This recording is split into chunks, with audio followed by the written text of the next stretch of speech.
2025 में there is a high possibility कि ऐसा मार्केट क्रैश आएगा बहुत लोगों की पैंट खुल जाएगी। क्या बात कर रहे हो? इंडिया में 10,000 रुपए की अगर तुम SIP हर महीने करोगे तो 15 साल में 1 करोड़ रुपए बन जाएंगे। भाई साहब उस 1 करोड़ का वैल्यू 42 लाख हो जाएगा। और वो 42 लाख के बाद भी आपको क्या भरना है? टैक्स। दुनिया भर के टैक्सेस है, स्वच्छ भारत टैक्स है, प्रॉपर्टी टैक्स है, चलने का टैक्स है, हगने का टैक्स है, हर चीज में टैक्स है। अब तो पॉपकॉर्न पे भी टैक्स है भाई। आप निर्मला बहन की जगह होते फाइनेंस मिनिस्टर इंडिया के तो क्या करते?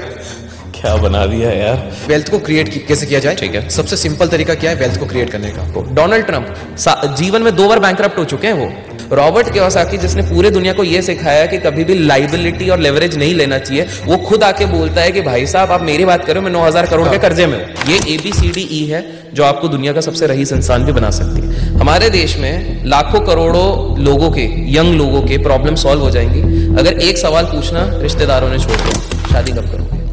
हाईएस्ट अमाउंट जो कि आपने अर्न किया हो किसी एक पर्टिकुलर मंथ में, वो मंथ कौन सा था? और अगर डिस्क्लोज करना चाहो तो नंबर भी। अंबानी या टाटा? अंबानी। जो बड़ा पाव आज आप 20 रुपए में खा रहे हो कल को 70 रुपए हो जाएगा और आप बोलोगे इतनी महंगाई तो होनी है, महंगाई बढ़ेगी तो अपनी आमदनी बढ़ा लो। दोस्तों प्रणाम, वेलकम टू डीप कास्ट। और आज हमारे साथ डीप बातें करेंगे अभिषेक कर भाई। तो अभिषेक भाई स्वागत है आपका हमारे चैनल पर। कैसे हैं आप? एकदम बढ़िया, thank you so much for inviting. Modi, आप अपने आप को डिफाइन कैसे करते हो? आप एक ट्रेडर हो, इन्वेस्टर हो, या फिर अपने आप को एक इन्फ्लुएंसर मानते हो, या फिर एक एडवाइजर? तो मैं वो बंदा हूँ जो एक जर्नी पे निकला हुआ है, जो सिर्फ ट्रेडिंग में अपने आप को कन्फाइन नहीं करना चाहता है। उसका सिंपल सा रीजन है, अब आप खुद देखो, जब ट्रेडिंग की बात करते हैं तो हमारे देश में अभी तक इतना कुछ होने के बाद, इतनी ज्यादा अवेयरनेस के बाद भी 3% का तो पेनिट्रेशन है। हाँ। तो ये कहीं ना कहीं स्वाभाविक एक ह्यूमन बिहेवियर बता रहा है कि हमारे देश में भी बोलना बड़ा आसान है कि ये 50% हो जाएगा, 60% हो जाएगा, तो क्या होगा? इतना कुछ होने के बाद, इतने फाइनेंस इन्फ्लुएंसर आने के बाद, इतना टेक्नोलॉजी होने के बाद भी पेनिट्रेशन नहीं हो रहा है। तो कहीं ना कहीं मेरे को दिखता है कि ये मार्केट कहीं ना कहीं एक लेवल पे चलेगा, सब कुछ अच्छा होगा, बट जो क्रेज रहेगा वो उतना ज्यादा नहीं होगा। इसलिए आप इंडिया में आप देखोगे गिनती के टॉप पीपल की बात करो स्टॉक मार्केट में, वो आप हाथ में गिन सकते हो जिनको हर कोई जानता है। हाँ। सब्जी वाले से लेके हर कोई जानता है। वो गिनती के आप मतलब आप पूछोगे तो इंडिया में से वो राकेश झुनझुनवाला जी को ही जानते होंगे। अगर आप उनसे पूछोगे राधा किशन दम्मानी, वो भी नहीं पता होगा। रमेश दम्मानी तो भी आप घर में भी आसपास जिनका मार्केट से कोई लेना देने नहीं, पूछोगे बोले ये कौन है, उनको नहीं पता कि जिस डीमार्ट से वो शॉपिंग कर रहे हैं वो राधा किशन दम्मानी जी का है। उनको भी नहीं पता। तो स्वाभाविक सी बात है, मुझे पता है कि केवल स्टॉक मार्केट से रेस्ट्रिक्ट करने से कोई सेंस नहीं है इसमें, भले ही कोई जज करे या जो भी करे। But yes, I would say कि मैं अपने आप को डिफाइन ऐसे ही करूंगा, somebody who is curious about life, जो क्यूरियस है, क्यूरियोसिटी कभी उसकी खत्म नहीं होती है, तो मैं बस वही इंसान। साइड में से निकल गया आप क्वेश्चन का जवाब देने के लिए। लेकिन बाय प्रोफेशन आप ट्रेडर हो, इन्वेस्टर या फिर इन्फ्लुएंसर? अगर प्रोफेशन बोलेंगे तो मैं कहूंगा अपने आप को इन्वेस्टर। बट इन्वेस्टर के हिसाब से भी मैं अपने आप को सिर्फ स्टॉक मार्केट इन्वेस्टर नहीं कहूंगा। मैं 11 स्टार्टअप्स में भी इन्वेस्टर हूँ। ओके। उनमें से कुछ ऐसी कंपनीज है जिसमें कुछ बड़े बड़े लोग भी एसोसिएटेड हैं। वन ऑफ द कंपनीज, उसमें इन्वेस्टमेंट नितिन कामत जी का भी है, कुणाल शाह का भी है, इस तरह से भी कुछ कंपनीज है। ट्रेडिंग भी करता हूँ, but to be very honest I am not a very good trader. अच्छा। बिल्कुल। ओके, सो ये तो इंट्रोडक्शन हो गया एक तरह से आपका। अब हम स्टॉक मार्केट की बात करते हैं। इंडियन स्टॉक मार्केट का फ्यूचर क्या है? 20 से 25 सालों में ये कहाँ जाएगा? देखो 20 से 25 साल में तो काफी अच्छा जाएगा। इतना बड़ा होराइजन अगर दे ही दिया है। देखो 20-25 साल तो बहुत ज्यादा हो गया। मैं कहूंगा 15 साल के अंदर मैं देखता हूं कि यहाँ से एटलीस्ट 3-4 गुना हो जाएगा। 3-4 गुना? 3-4 गुना। देखो अभी $3 ट्रिलियन की हमारी इकोनॉमी है। ईयरली परसेंटेज देखा जाए तो कितना होगा यार 15 सालों के लिए? देखो मैं ईयरली कंपाउंडिंग जो जनरली बोलते हैं वो बोलते हैं 12 से 15% तो देगा। ये हिस्टोरिकली भी देखा गया है कि 12-13% का देता ही है। 15% अपन मान के चलते हैं। लेकिन मैं 25 साल का इसलिए नहीं ले रहा हूँ बिकॉज बहुत ज्यादा लंबे ड्यूरेशन में कुछ अनसर्टेनिटीज भी हो जाती है। मैं उसको थोड़ा सा एक्सप्लेन करता हूँ तब आप समझ जाओगे। तो अगले 10-15 साल में तो मैं इसलिए बोल रहा हूँ कि आराम से, अभी $3 ट्रिलियन की इकोनॉमी है, $9 ट्रिलियन तो बोल रहे हैं 7-8 साल में ही हो जाएगी। और जिस तरह की पॉलिसीज आ रही है कहीं ना कहीं हो भी जाएगी। आई वुडंट बी सरप्राइज, थोड़ा बहुत आगे खिसका दो तो 10-12 साल में हो जाएगी। ठीक है, तो यहां तक तो मेरे को सही है। लेकिन प्रॉब्लम एक देखता हूं मैं चाइना के साथ कंपेयर करके। दो प्रॉब्लम्स में बताता हूं। पहला चीज क्या हो गया था कि चाइना में भी सीन क्या हो गया था कि $18 ट्रिलियन तक जब टोटल मार्केट कैप और सब कुछ था, सब कुछ बढ़िया चल रहा था। फिर इन लोगों ने ना 2-3 गलत पॉलिसीज बना दी। एक तो 1 चाइल्ड पॉलिसी बना दी जिसको लेके आज भी पछता रहे हैं। उन्होंने बोल दिया कि घर घर पे एक ही बच्चा होना चाहिए वरना भैया तुम पे सब तुम्हारी बैंड बजा देंगे। ठीक है, तो उसके चक्कर में क्या हो गया, उनका डेमोग्राफिक डिविडेंड गिर गया। अर्थ क्या होता है, यूथ उनका डिक्लाइन हो गया और ओल्ड एज पॉपुलेशन बढ़ गई। ओल्ड एज पॉपुलेशन सिर्फ कंज्यूम करती है, प्रोड्यूस नहीं करती है। 70-80 साल रियलिटी है। 70-80 साल के लोग कितने काम करते हैं? यूजुअली वो रिलैक्स करते हैं, भाई जीवन भर बहुत काम कर लिया। जो एक्चुअल प्रोड्यूसर्स रहते हैं वो यंगस्टर्स ही रहते हैं। वो 45 के अंदर वाले ज्यादातर रहते हैं। इनोवेशन कौन करेगा जब न्यूरॉन्स आपके एक्टिव है? न्यूरॉन्स कब एक्टिव रहते हैं? बिलो 45, 40-45, 30 के बाद तो स्लो डाउन होने शुरू हो जाते हैं ना। आपके दिमाग की क्षमता कम होने लग जाती है। है, फिर बड़े हो गए तो अल्जाइमर और दुनिया भर की चीजें आ जाती हैं। तो ये दूसरी चीज है। तो इनोवेशन के फैक्टर की वजह से आपने कहा कि 20-25 साल का हम नहीं सोच सकते, लेकिन 15 साल तक का सोच सकते हैं। और 20-25 साल में अनवांटेड इवेंट्स भी हो सकते हैं। एक सिंपल जवाब, हाइपोथेटिकल लेते हैं। आपने सोचा तो 2020 में कोविड आएगा? किसी ने नहीं सोचा, क्योंकि 100 साल में पहली बार हुआ। Who knows, एलियन अटैक कर दे 20-25, कुछ भी हो सकता है। एलियन आ जाए, कुछ अटैक कर दे, या कोई मान लो कोई और बीमारी बन गई, ज़ोंबीज बन गए सही में। और कोविड तो चला गया जल्दी, हो सकता है वो जल्दी ना भी जाए। बिल्कुल ना जाए। जापान का मार्केट तो 35 साल से वहीं घूम रहा था, ये इंडिया के साथ में हो जाए। ये भी एक रीजन है कि मैं इसलिए मैं लोगों को कहूंगा कि स्टॉक मार्केट को लेकर एक्साइटेड जरूर रहो। लेकिन आज अगर आपने 2020 या 18 के बाद से देखा हुआ है, क्योंकि मैंने पहले भी देखा हुआ है, तो मैंने लोगों को रोते हुए भी देखा हुआ है बहुत बुरी तरीके से। और मैं ये प्रेडिक्शन कर रहा हूं, मैंने 1-2 जगह पे करा है, पर यहां पर मैं बिल्कुल प्रेडिक्शन करूंगा कि 2025 में there is a high possibility कि ऐसा मार्केट क्रैश आएगा, बहुत लोगों की पैंट खुल जाएगी। क्या बात कर रहे हो, इंडिया में? हाँ, अच्छा। वो ट्रिगर कैसे होगा, क्या होगा, बट 2025 आप पूरा 2025 देखो आराम से, आपको दिखेगा। आप सोच नहीं पाओगे क्या हो रहा है, क्योंकि आपको अभी तक आदत क्या लगी, डिप होता है उसके बाद तो बाइंग आ ही जाती है। डिप होता तो बाइंग हो जाती है। आपको पूरी आदत डलवा के पूरे आराम से वो जैसे करके फिर हलाल करते हैं, वैसा वो चीज होने वाला है। अच्छा ठीक है। अच्छा, हमने इंडियन मार्केट की बात की थी, थोड़ा शॉर्ट में अगर हम बात करें तो वर्ल्ड का ऐसा कौन सा मार्केट है जिसमें सबसे ज्यादा स्कोप है आने वाले 15 से 20 सालों में? यूएस मार्केट, चाइना मार्केट, या फिर इंडिया का ही मार्केट हो सकता है? यार रिलेटिवली कंपेयर करोगे, और बिकॉज हमारी ऑडियंस इंडियन है, तो मैं बोलूंगा इंडियन मार्केट को ही आप देखो। सिंपल सी बात है कि आपको ज्यादा किसके बारे में पता चलेगा, आपके पड़ोसी के बारे में, कि कितना झगड़ा कर रहे हैं, कब बीवी के साथ लड़ाई हो रही है, क्योंकि आवाज आ जाती है। सिंपल सी बात है। लेकिन अगर मैं आपको बोलूंगा कि भाई आपका कोई फ्रेंड बैठा है यूएस में, आपको उसके बारे में कितना पता लगेगा? ज्यादा से ज्यादा फोन जब करोगे, ज्यादा से ज्यादा वो करोगे, व्हाट्सएप करोगे। तो बीइंग स्टेइंग इन इंडिया, आप बहुत सारी चीजें, बाहर की चीजें, इंटरनल चीजें, एक्सटर्नल चीजें अपडेटेड नहीं रह पाओगे। तो आपके इन्वेस्टिंग डिसीजन बहुत बार एक्सटर्नल फैक्टर्स पे डिपेंड करेंगे कि कोई बंदा होगा जो वहां से मेरे को ये सारी इंफॉर्मेशन कर दे। तो रियलिस्टिकली बोलूं तो आप भारत के ही मार्केट को ध्यान दो, पोटेंशियल है रिलेटिवली, यहाँ पर पोटेंशियल है। उसके 3 सिंपल से रीजन है। सबसे पहला, हमारे इधर अनइंटेंडेड इन्फ्लोस बहुत बढ़ रहे हैं। अनइंटेंडेड इन्फ्लोस क्या होता है? 24,000 करोड़ का जो SIP हर महीने आ रहा है, आप किसी भी सरकारी नौकरी या नॉर्मल नौकरी वाले से जाके पूछोगे भाई तेरा पैसा कहाँ जाता है, बोले SIP, कॉन्फिडेंस से बोलेगा। आप उससे पूछोगे भाई तेरे SIP तो जा रही है, कहां पे जा रही है, उसमें 50% लोग बता ही नहीं पाएंगे। उनको सिर्फ पता है SIP एक एजेंट कर रहा है, वो नहीं पता। फिर उन 50% लोगों से पूछोगे अच्छा ये म्यूचुअल फंड में डाल रहे हो, ये इसका टाइप क्या, हाइब्रिड है, इक्विटी है, डेट है, बॉन्ड बेस्ड है, उसमें 50% कट जाएंगे। फिर उन 50% से जो बचे हुए हैं उनसे जब आप पूछोगे कि भाई एक काम कर, तू ये बता दे कि ये इतना सारा पैसा तो तुम्हारा कट रहा है, ये किस तरह के स्टॉक्स में लगा रहे हैं, वो 10 स्टॉक्स के नाम तो बता दे। उसमें से तो और 80% लोग कट जाएंगे। फाइनल 20% से आप पूछ लोगे अच्छा फंड मैनेजर कौन है, उनको ये भी नहीं पता होगा। कितने बार आपकी रीशफलिंग हो रही है स्टॉक्स की, उनको नहीं पता है। ये अनइंटेंडेड इन्फ्लोज है, उनको पता ही नहीं है, लेकिन बिकॉज सुन लिया है SIP करना अच्छा है और पैसा बनेगा, कहीं और दस्ता नहीं है, तो वो चल रहा है। तो ये अनइंटेंडेड फ्लोज आते रहेंगे, ठीक है। तो that is one good thing कि धीरे धीरे ये बढ़ता जाएगा। 24,000 करोड़ का आंकड़ा है, एक समय पे 40,000 करोड़ भी होगा, 50,000 करोड़ भी होगा, सब बढ़ेगा। तो दैट इज नंबर 1, ठीक है। दूसरी चीज हो रही है, स्टैंडर्ड ऑफ लिविंग हमारे इधर बढ़ रहा है और कंजम्पशन रेट्स भी बढ़ रहे हैं। हमारे देश में आप पहले देखोगे 6-8 साल पहले लोगों को इतना शौक नहीं था कि मेरे पास बुगाटी हो, मेरे पास लैम्बोर्गिनी हो, मेरे पास ये हो, वो कुछ भी कह लो, सोशल मीडिया कह लो, कुछ भी कह लो, अब लोगों का क्रेज एक आ चुका है। पहले लोग इतना पिज्जा बर्गर नहीं खाते थे, अब वो खाएंगे। सिंपल सी बात है, बिकॉज यंग पॉपुलेशन ज्यादा है, डेमोग्राफिक डिविडेंड्स हमारा इधर ज्यादा है। तो वो दूसरा पॉइंट हमारा ये वाली चीज हो गई। और तीसरा जो सबसे ज्यादा मेरे को लगता है, the risk taking appetite of youngsters is really high. Okay, हमारे इधर हम लोग रोते रहते हैं कि अरे यंगस्टर्स लुट रहे हैं, बर्बाद हो रहे हैं, बिकॉज FNO ट्रेडिंग कर रहे हैं, ये वो कर रहे हैं। हम सिर्फ एक एस्पेक्ट देख रहे हैं कि भाई वो इतना रिस्क ले रहे हैं, गैम्बलिंग एप्स में जा रहे हैं, वो जा रहे हैं। तो भाई सिंपल सी बात है, रिस्क टेकिंग एपेटाइट उनकी बढ़ गई, वो रिस्क टेकर्स हैं। तो वो वहां पर अगर 50 लोग वहां बर्बाद हो रहे हैं, तो 50 लोग ये रिस्क लेके भी कहीं आबाद हो रहे होंगे, आबाद हो रहे हैं कि भाई ठीक है कुछ नहीं, क्रिप्टो में पैसा बनाया हुआ है। कुछ लोगों ने ये सोचा है कि भाई ठीक है कुछ नहीं, SIP भी कर रहे हैं। तो ये तो रिस्क, देखिए मैं आपको बताता हूँ, 1980s में US में एक 401k रेवोल्यूशन आया था। एक तरीके से आप समझ लो वहां का government based fix deposit, simple तरीके से बता रहा हूँ, लोग डाल रहे थे, ठीक है, 401k पे।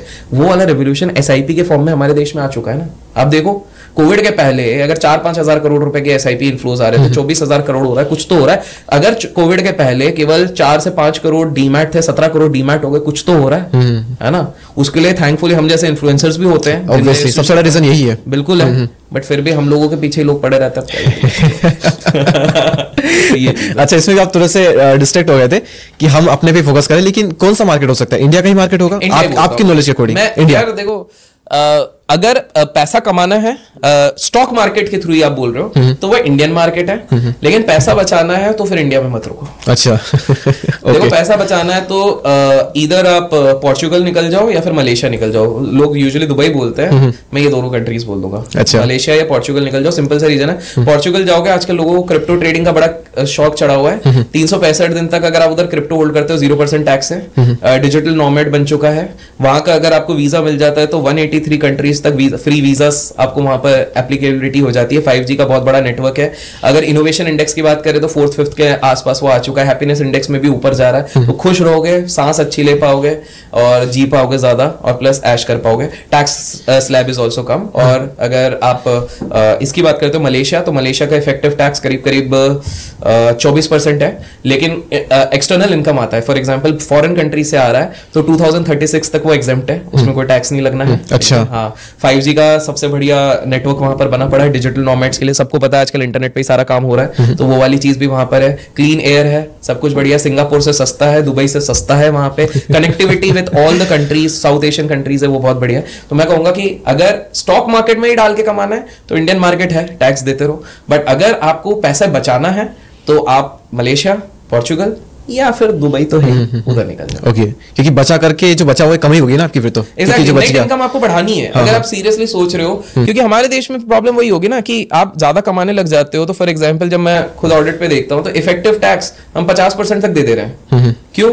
क्योंकि जिन लोगों को नहीं पता है कि 1 करोड़ के ऊपर भी एक्स्ट्रा एक सरचार्ज लगता है और 5 करोड़ के ऊपर तो और सरचार्ज लग जाता है, और वो पूरे इनकम पे लगा देते हैं। ठीक है, अगर आपकी वाइट इनकम है, जैसे हम लोगों की पूरी वाइट ही रहती है, तो आप कुछ भी बचा नहीं सकते उस चीज पे। ज्यादा कितना एक्सपेंस दिखाओगे, उसके बाद आपको ये देना पड़ेगा। प्लस इनडायरेक्ट टैक्सेस इतने ज्यादा है हमारे, तो दुनिया भर के टैक्सेस है। स्वच्छ भारत टैक्स है, प्रॉपर्टी टैक्स है, चलने का टैक्स है, हगने का टैक्स है, हर चीज में टैक्स है, सांस लेने का टैक्स है, दिल्ली में अलग टैक्स लग जाते हैं, टोल टैक्स है, पूरी दुनिया टैक्स से भरी हुई है। अब तो पॉपकॉर्न पे भी टैक्स है भाई। कैरेमल का पॉपकॉर्न खाओगे तो उस पर अलग टैक्स है, सॉल्ट वाले पॉपकॉर्न में अलग टैक्स है, नॉर्मल टैक्स अलग टैक्स है। अच्छा। And this is all because of one of the favourite persons of our planet, जिनको मैं बहुत तहे दिल से पसंद करता हूँ, वो है हमारी फाइनेंस मिनिस्टर निर्मला जी। हाँ, मतलब आपकी भी फेवरेट है? अच्छा ठीक है, आपकी है क्या बता देना। तो पॉइंट यही है कि हमारे इधर जो टैक्स, हर चीज में तो टैक्स लगा दिया है यार। मतलब आप सांस लोगे टैक्स करने हैं। मैं लिटरली बता रहा हूँ, कुछ दिन बाद आप बाहर सड़क में चलोगे ना, भाई तुमने सांस कैसे ली? 2% टैक्स। तो इतने टैक्स होने के चक्कर में नेट इनकम ही कम हो जा रही है। फॉर एग्जांपल बहुत सिंपल सा एक आंकड़ा देता हूँ, ये आपने इन्फ्लुएंसर्स को, फाइनेंस इन्फ्लुएंसर्स को देखा होगा। अगर तुम 15,000 रुपए की SIP हर महीने करते हो तो नहीं 10,000 रुपए की अगर तुम SIP हर महीने करोगे तो 15 साल में 1 करोड़ रुपए बन जाएंगे। भाई साहब, उस 1 करोड़ का वैल्यू 42 लाख हो जाएगा। हाँ। एक तो इन्फ्लेशन इस हिसाब से बढ़ रहा है, और वो 42 लाख के बाद भी आपको क्या भरना है? टैक्स। और तब तक हो सकता है, क्योंकि देखो 2017 तक के पहले तक LTCG नहीं था, लॉन्ग टर्म कैपिटल गेन्स नहीं था। इसलिए राकेश झुनझुनवाला, राधाकिशन दमानी, रमेश दमानी, ये लोग पकड़े रहते थे होल्ड करके 10-10, 20-20 साल, क्योंकि जैसे इनने प्रॉफिट बुक कर लिया, टैक्स इतना था, और इनको तो टैक्स फ्री है। ठीक है, 1 साल के ऊपर। तो 2000, तो मेन चीज क्या हो रही थी कि इसके पहले, मतलब 2017 के पहले, 2014 या 13 तक तो जो हमारे फाइनेंस मिनिस्टर उस समय पे थे, उन्होंने आके एक चिदम्बरम जी थे या कोई थे, उन्होंने एक चीज आके बोली कि भाई एक काम करते हैं, हम लोग STT बढ़ा देते हैं, LTCG हटा देते हैं। तो लोगों ने बोला ठीक है, ट्रेडर्स को बर्डन होगा, इन्वेस्टर्स के लिए अच्छा फायदा है। बट उसके बाद उसके 4-5 साल बाद पता लगा दोनों चीजें बढ़ा दी, और अब तो सभी चीज बढ़ रही है, घट तो कुछ नहीं रहा है। तो पॉइंट ये है कि नेट इनकम बढ़ानी है तो बाहर निकल जाओ, सिंपल सी बात है। आपको पता है सबसे ज्यादा एक्सपोर्ट हम किस चीज का करते हैं? हम सबसे ज्यादा एक्सपोर्ट इंडियन डॉक्टर्स का करते हैं। डॉक्टर्स का सबसे ज्यादा टैलेंटेड इंडियन डॉक्टर्स हम बाहर भेज रहे हैं, कनाडा और हर जगह पे भेज रहे हैं। तो आप सोचो, और फिर हम बोलते हैं हमारे इधर प्रॉपर व्यवस्था नहीं हो रही है, डॉक्टर्स की कमी पड़ रही है, क्योंकि फैसिलिटीज वैसी मिल नहीं रही है, अपॉर्चुनिटी वैसी मिल नहीं रही है, खर्चा इतना ज्यादा हो रहा है। आप खुद देखो, आपके कितने सारे इन्फ्लुएंसर फ्रेंड्स सब दुबई में पड़े होंगे अभी। आप जितने से मिलते होंगे, आपने देखा होगा मैक्सिमम लोग दुबई जा रहे हैं कि बोले हमारा टैक्स फ्री हो जाएगा, क्रिप्टो के लिए अच्छा एनवायरमेंट है, ओपन मार्केट है। सिंगापुर क्यों जा रहे हैं? क्योंकि सिंगापुर में इफेक्टिव टैक्स 17.5% का आ जाएगा, और साथ में लोग बोलेंगे कि यार चलो ठीक है, मल्टीनेशनल कंपनीज इसलिए तो उधर इतनी ज्यादा है। तो बाय द वे मैंने बिकॉज मलेशिया और ये बताया था, तो मलेशिया में अब बड़ी बड़ी कंपनीज है, जैसे गूगल ने अपना $2 बिलियन का इन्वेस्टमेंट करा हुआ है, सारी बड़ी बड़ी कंपनीज उधर जा रही हैं। तो ऐसा नहीं कह रहा हूँ कि मैं बोल रहा हूँ उधर जाने के लिए, इट इज लाइक बड़े लोग जा ही रहे हैं। तो भाई अगर आपको सही में इतना बड़ा इंसान बनना है तो उसके लिए सिर्फ 2 चीजें करनी पड़ेगी, या तो आप उधर चले जाओ, या दूसरी चीज इस वीडियो को लाइक कर दो और चैनल को सब्सक्राइब भी। क्या बात है, ब्रिलियंट। अच्छा, ट्रेडिंग की हम थोड़ी सी बात करते हैं यहाँ पर। बिल्कुल, ट्रेडिंग में पहले इसको यस और नो में करते हैं, क्या ट्रेडिंग में पैसा है या नहीं है? ट्रेडिंग में पैसा है, ऐसा है। फिर से आप यस नो में करते हैं, क्या आप पैसा बना रहे हो ट्रेडिंग से? मैं ज्यादा नहीं बना रहा हूँ, मैं इन्वेस्टिंग से बना रहा हूँ। इन्वेस्ट मतलब ज्यादा नहीं बना रहे हो? ज्यादा नहीं बना। आपका एक पॉडकास्ट था राहुल मेलोदिया सर के साथ में जी, और उसमें आपने कहा था कि जो स्टॉक मार्केट से ट्रेडिंग से जो बहुत पैसा बना रहे हैं वो कुछ भी नहीं बोल रहे हैं। बिल्कुल नहीं बोल रहे। और बाकी जो सोशल मीडिया के लोग हैं वो बहुत बोल रहे हैं, वो इतना नहीं कमा रहे हैं। बिल्कुल। तो बुरा मत मानना, पर आप किस कैटेगरी में हो? यार मैं तो ट्रेडिंग से मैं बोलता ही नहीं हूँ कभी कि मैं ट्रेडिंग से बहुत कमा रहा हूँ। अच्छा, मतलब मेरे को आपने कभी देखा नहीं होगा ट्रेडिंग से बहुत ज्यादा कमाया। मैं जनरल बोलता हूँ हाँ। कि कमाया है, बट ट्रेडिंग से मैंने कभी स्पेसिफिकली नहीं बोला है। अच्छा, ओके, ठीक है। अच्छा, ट्रेडिंग के से फिर ऐसे कौन से झूठ है जो कि सोशल मीडिया पे बहुत ज्यादा फैले हुए हैं? यार देखो 3 झूठ है। अगर ट्रेडर बोलता है कि मैं सिर्फ ट्रेडिंग करता हूँ, वो झूठ है। सबके ऑल्टरनेटिव इनकम्स हैं और उसमें कुछ गलत नहीं है। गलत नहीं है, बट इट्स जस्ट दैट कि छुपाने की क्या जरूरत है। बोलो यार, अब तो पूरी दुनिया को पता ही रहता है। आपके एफिलिएट इनकम होता है, आपका एडसेंस फ्री में कोई, अगर आप इतने अच्छे तो यूट्यूब के एड्स बंद कर दो, क्यों चलाए रखें? अगर आप सही में सिर्फ ट्रेडिंग से कमा रहे हो, नीचे आपके बीच में जरूरत का लिंक क्यों होता है? हटा दो, सिंपल सी बात है। तो आप जब रख रहे हो तो इस चीज को कन्फेस करो ना। आप ब्रांड्स डील नहीं करो। मैं तो सीधे बोलता हूँ, मैं तो कर रहा हूँ ब्रांड डील करो। मैं तो 9 तरीकों से कमा रहा हूँ। उसमें क्या है, मैं तो कम कमा रहा हूँ, मेरे को और कमाना है। 9 तरीके 12-15 तरीके कर लेंगे अपन आने वाले समय पे। तो ये वाला पॉइंट है। तो पहली चीज, पहला झूठ है अगर ट्रेडर बोलता है कि मैं सिर्फ ट्रेडिंग से कमाता हूँ। कोई सिर्फ ट्रेडिंग से नहीं कमा रहा है, ठीक है। दूसरी चीज है, अगर हाँ, और जरूरी नहीं है कि वो हर चीज सोशल मीडिया पे ही करे। नहीं कमा रहा इन द सेंस, हो सकता है उनका रियल एस्टेट बिजनेस भी हो, फैमिली बिजनेस भी हो, ऐसे भी काफी सारे लोग हैं। तो जस्ट टेल ऑनेस्टली ना, क्योंकि लोगों को गलत आप वो क्यों धारणाएं दे रहे हो। एक आम इंसान जिसके जेब में 5,000 रुपए होता है, वो सोचता है कि भैया मैं ट्रेडिंग में आऊंगा और अपनी लाइफ बदल जाएगी। ऐसा नहीं होता बॉस। 5,000, अब आप सिंपल से देखो ना, अपने आप को अगर कंपेयर करना है तो दुनिया के टॉप ट्रेडर से करो। ओके, दुनिया का टॉप ट्रेडर जो था जिम साइमंस थे। दुर्भाग्यवश उनकी लास्ट ईयर मृत्यु हो गई। अगर मैं बोलता हूँ आप भी जिम साइमंस हो, मतलब 0.001% में आते हो, उनका एनुअलाइज CAGR 66% का रहता है। 66% का साल भर का एनुअलाइज CAGR है पोस्ट एवरी डिडक्शन। तो अब एक बात बताओ, अगर आपके पास 1,000 रुपए से आप ट्रेड कर रहे हो, तो साल भर का आपका टेक्निकली विद डिसिप्लिन कितना बन रहा है? आप खुद कैलकुलेट करके बताओ। आप लोगों का जितना कैपिटल आप कैलकुलेट करो, साल भर में 66% है। There is a reason. ये रीजन ईयरली हम बात कर रहे हैं, ईयरली, बिल्कुल। तभी अब आपको समझ में आ रहा है क्यों जो सेंसिबल ट्रेडर होगा, अगर आपने भी पॉडकास्ट किया होगा, वो हमेशा बोलेगा कि एटलीस्ट 1 करोड़ लेके आओ। अब आपको समझ में आ रहा है 50,000, 10 लाख, 50 लाख। क्योंकि आप खर्चे देखो ना, अगर 1 लाख रुपए लेके आते हैं, अच्छा आप कुछ लोग इधर, और मैंने तो 1 लाख रुपए से बना दिया तो 2 लाख रुपए। सस्टेनेबल इनकम की बात कर रहे हैं भाई। हम इसकी बात नहीं कर रहे कि आपने एक बार वन शॉट वंडर तो हीरो 0 खेल के आप कोई भी बना लोगे। क्या आप 10 साल तक ये चीज कर पाओगे? नहीं कर पाओगे। तो अगर आप 10 साल 20 साल का गेम खेल रहे हो, 1-2 साल का मैटर नहीं करता। बिल हुआंग करके एक ट्रेडर था, वो 12 साल तक पैसा बनाया था। उसके पास लिक्विड वेल्थ इलॉन मस्क से ज्यादा थी। अच्छा। एक समय पे लिक्विड मतलब, क्योंकि इलॉन मस्क का तो सारा इक्विटीज में लगा हुआ है, तो बिल हुआंग का करीब 24,000 करोड़ रुपए लिक्विड था। 7 दिन के अंदर बैंकरप्ट हो गया था ट्रेड से, ठीक है। तो आपको समझना है कि जेसी लिवरमोर जिसको सबको ही मानते हैं, एक समय पे उन्होंने इन्फ्लेशन एडजस्ट कर लो ट्रेडिंग से $1.3 बिलियन कमाया था। इंडिविजुअल ट्रेडर आज तक किसी ने इतना नहीं कमाया। 2 बार उन्होंने डुबाया, तीसरी बार अपने आप को गोली मार के मृत्यु कर ली थी। तो ये चीज समझनी पड़ेगी कि अगर आप सस्टेनेबल बोलते हो 60, तो अगर आप 1 लाख रुपए के साथ भी बोलते हो मैं फुल टाइम ट्रेडर बनूंगा, तो 66,000 रुपए साल का होता है। 60,000 राउंड ऑफ कर लेते हैं, ठीक है, टैक्स भी नहीं काउंट कर रहा हूं मैं, तो महीने का 5,000 रुपए। 5,000 रुपए में आप दिल्ली जैसी जगह में रुक के बता, दिल्ली छोड़ो, आप नासिक में रुक के बता दो 5,000 रुपए में, अकेले ही रुक के बता दो। रेंट भी देना है, खाना भी है, इंजॉय भी करना है, सब कुछ करना है। और वो भी हम तब की बात कर रहे हैं जब आप टॉप 1% से भी कम में आ जाओ, 66 निकालने के बाद। एग्जैक्टली, हाँ, वो भी तब की हम बात कर रहे हैं। तो रियलिस्टिक हो ना, देयर इज अ रीजन क्यों लोग कहते हैं बड़े कैपिटल। तो पहला झूठ तो ये हो गया कि लोग बोलते हैं कि हमारा कोई दूसरा सोर्स ऑफ इनकम नहीं है, सबका सोर्सेस ऑफ इनकम है। एटलीस्ट 2-3 तो सबके हैं, ठीक है। जितने लोग बोल रहे हैं फुल टाइम ट्रेडर है, कोई भी फुल टाइम ट्रेडर नहीं। अगर फुल टाइम ट्रेडर है तो भैया ब्रांड्स करने बंद कर दो, एडसेंस करना बंद कर दो, तुम ये एफिलिएट डालना बंद कर दो, सिंपल सा है। और आप जितनों को भी इंटरव्यू करोगे या कर चुके हो, आप देखना कुछ ना कुछ है सबका। सिंपल सी बात है। तो there is nobody a full time trader. बोलने में फैंसी लगता है और कुछ नहीं है। तो दैट इज नंबर 1। दूसरा झूठ जो सबको बोलते हैं कि भैया आप ट्रेडिंग बहुत जल्दी सीख सकते हो, नहीं है। क्योंकि ट्रेडिंग आप कितने दिन में सीखोगे, ये कितने दिन में सीखेंगे, मैं कितने दिन में सीखूंगा, कोई डिफाइन नहीं कर सकता। मैं जितने अच्छे ट्रेडर्स को जानता हूं उनको 10 से 12 साल लगे। अच्छा, प्रॉपर सीखने में, प्रॉपर मतलब अच्छा प्रॉफिट करते आने, सस्टेनेबल ग्रोथ, सस्टेनेबल। बट मैंने ऐसे भी ट्रेडर को देखा जो 6 साल में सीखे, ऐसे भी देखा जो 4 साल में। 2-3 साल वालों को तो मैं कंसिडर नहीं कर रहा हूँ। ये तो मैंने भी देखा कि 2-3 साल में कोई बहुत अच्छा ट्रेडर नहीं बनते। तो वो आप देखो वेरिएबल है, क्योंकि ये कैसा है कि जैसे सबके लिए ना अलग अलग चीजें काम करेंगी। ये सब्जेक्टिव नहीं है कि इंजीनियरिंग 4 साल में ही कंप्लीट हो जाएगी, डॉक्टरी है तो इतने टाइम में कंप्लीट हो जाएगी, सीए तो इतने टाइम में कंप्लीट हो गया। बड़ा सब्जेक्टिव है, आप कब कितनी चीजें पिक करते हो, कब आपका साइकोलॉजी उतना डेवलप हो जाता है। और ह्यूमन का सबसे बड़ा दुश्मन होता है इमोशन, इमोशनल रेगुलेशन और कंट्रोल कब आएगा आपके पास आपको नहीं पता। इसलिए मैं सिंपल सा लोगों को कहूंगा, जो लोग देख रहे हैं, मैं तो पहले ही आधे लोगों को एलिमिनेट कर देता हूं कि भाई अगर आप लोग ऐसे हो, जो आपकी बंदी आपको छोड़ के चले जाते तो आप नस काट लेते हो, या आपका दोस्त आपसे बात नहीं करता तो दिन भर आप दारू पीते हो, या लड़की आपको रिप्लाई नहीं करती है तो आप पागल जैसे हो जाते हो, तो भाई ट्रेडिंग में आओ ही मत, क्योंकि आपका इमोशनल रेगुलेशन है ही नहीं, आप पूरी तरीके से बर्बाद हो जाए। ऐसे लोग ही बैंकरप्ट हो जाएंगे। सिंपल सी बात है। एंड तीसरा जो सबसे बड़ा प्रॉब्लम है कि लोग एब्सोल्यूट नंबर्स पे बात करते हैं, परसेंटेज पे बात नहीं करते। इसको अगर मैं इलैबोरेट करूं तो अगर कोई सोशल मीडिया में आके बोलता है कि मैंने 50 लाख रुपए इस साल बनाए, बिल्कुल बनाए होंगे, लेकिन आप ये भी तो बताओ कि आपने इस साल हर जगह से इनकम किए थे 10 करोड़ रुपए। अब 50 लाख उसका कितना परसेंटेज हुआ, कैपिटल कितना लगा है, ये कोई बात ही नहीं कर रहा।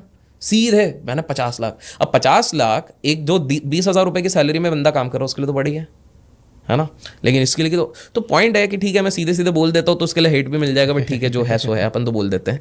तो इसलिए आपके पॉडकास्ट वो चलते हैं। अब वो जो भी है वो तो लोगों की दुआ है, कृपा है, बट सही फैक्ट यही है कि भाई परसेंटेज में बात करो, हर चीज परसेंटेज में बात करो। मतलब अब एक बहुत सिंपल सा एग्जांपल देता हूँ कि आज मुकेश अंबानी आके, मुकेश अंबानी का मैं एक एग्जांपल देता हूँ कि मुकेश अंबानी आज के समय पर अगर 8 करोड़ रुपए हर दिन भी खर्च करते हैं तो 362 ईयर्स तक उनको कुछ देखने की जरूरत नहीं है। अच्छा, हाँ, जिस रेट पे उनका वेल्थ बढ़ रहा है, कुछ 8 करोड़ दिन का उनको, आपको भी पता, मेरे को इतना तो खर्च नहीं करने वाले, बट आप खुद सोचो। अब लोगों ने बवाल मचाया था कि भाई 6,000 करोड़ की शादी करा दी अपने बेटे के मुकेश अंबानी ने। भाई ये भी देखो ना, उनके नेटवर्थ का 2% लगाया। हम लोग शादियों में कितना लगता है? 50%, 100% कर्जा लेके। आधे लोग तो आजकल किडनियां गिरवी लग देंगे, उसके बाद भी एल्यूमिनी देनी है तो मत रखो गिरवी। तो पॉइंट ये है कि सिंपल सा पॉइंट है, आप समझो कि परसेंटेज वाइज हर चीज कैलकुलेट करो ना। तो आज अगर मुकेश अंबानी आके कहते हैं, फॉर एग्जाम्पल, काफी लोग बवाल मचाए थे कि अरे यार नुकसान हो गया। जोमैटो को जब 3,000 करोड़ का नुकसान क्वार्टर ऑन क्वार्टर हो रहा था, 3,000 करोड़ एक आम इंसान के लिए बहुत बड़ा होता है, बड़ी बात है। लेकिन 50,000 करोड़ की कंपनी के वैल्यूएशन के टाइम पे इट्स ओके, ठीक है, मैनेज करेंगे। 50,000 आप कमाते हो, उसमें 3,000 पे चले जाते हो, जितना फर्क आपको नहीं पड़ता, जो भी है। बिल्कुल, तो आप हमेशा परसेंटेज वाइज देखो। इसलिए ना ट्रेडिंग में कंपैरिजन मत करो। आपका कैपिटल 10 लाख रुपए का, आप कंपेयर करो 1 करोड़ वाले के साथ, कभी नहीं हो पाएगा। परसेंटेज वाइज ग्रो करो। और एक सिंपल सा कंसेप्ट है, अब सोल्यूशन भी दे देता हूं। हर बार ट्रेडिंग हो या इन्वेस्टिंग हो, मतलब ट्रेडिंग में मैं स्विंग ट्रेडिंग को एडवोकेट करता हूं ज्यादा, ठीक है, स्कैल्पिंग भी करता हूं, बट स्विंग ट्रेडिंग को ज्यादा मैं एडवोकेट करता हूं। अगर आपको ट्रेडिंग करनी है तो आप हमेशा कंपाउंडिंग मैकेनिज्म के हिसाब से देखो। आप ये देखो, आप सिंपल सा आंकड़ा लगाओ कि भैया अगर मैं 15% भी साल का निकाल लेता हूँ 100 रुपए पे, मतलब जो भी है कैपिटल पे, मैं 15% साल का, बहुत रियलिस्टिक है, ठीक है, निकाल सकते हो आराम से, क्योंकि अगर ट्रेडिंग कर ही रहे हो तो 15 तो निकालो ही, अदरवाइज म्यूचुअल फंड में लगाओ। सिंपल सी बात है। और ये पोस्ट टैक्स बोल रहा हूं मैं, ओके, ठीक है। तो अगर आप 15% के हिसाब से भी निकाल लेते हो तो करीब 4.5 से 5 साल में आपका पैसा डबल हो रहा है।